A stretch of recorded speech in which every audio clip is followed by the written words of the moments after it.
মুক্তবাজারের ধারায় চালাইতেছেন দেশটা, সুতরাং পারবেন না। অতএব এই অবস্থা থেকে বাংলাদেশকে মুক্ত করা ছাড়া আমাদের সামনে আর কোন পথ না। এই মুক্ত করার সংগ্রামে প্রিয় ভাইরা, বাংলাদেশের রাজনীতি তো অনেকদিন ধরে দেখছেন না আপনারা? স্বাধীনতার আগেও দেখছেন, স্বাধীনতার পরে যারা পারাক্রমে ক্ষমতায় ছিল, দেশটা কি কেউ ভালো চালাইতে পারছে? নীতি জনগণের পক্ষের নীতি কি চালাইছে? কেউ কি কৃষকের উৎপাদন খরচ কমবে এরকম কোনো ব্যবস্থা করছে?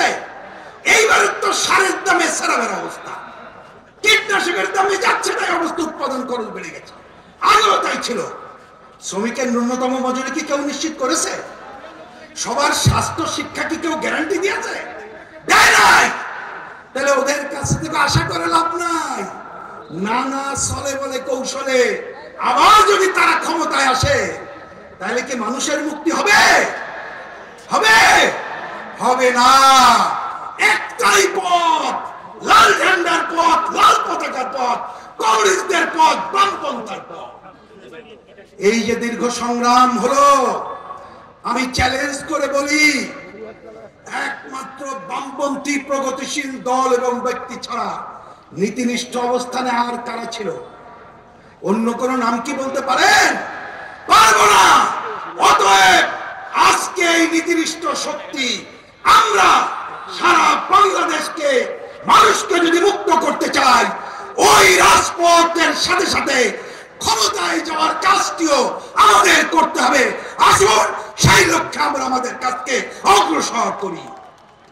মনে রাখবেন, পতিত স্বৈরাচার একটা অপশক্তি, কোনভাবে তারা যাতে না আসতে পারে সেই ব্যবস্থা আমাদের করতে হবে।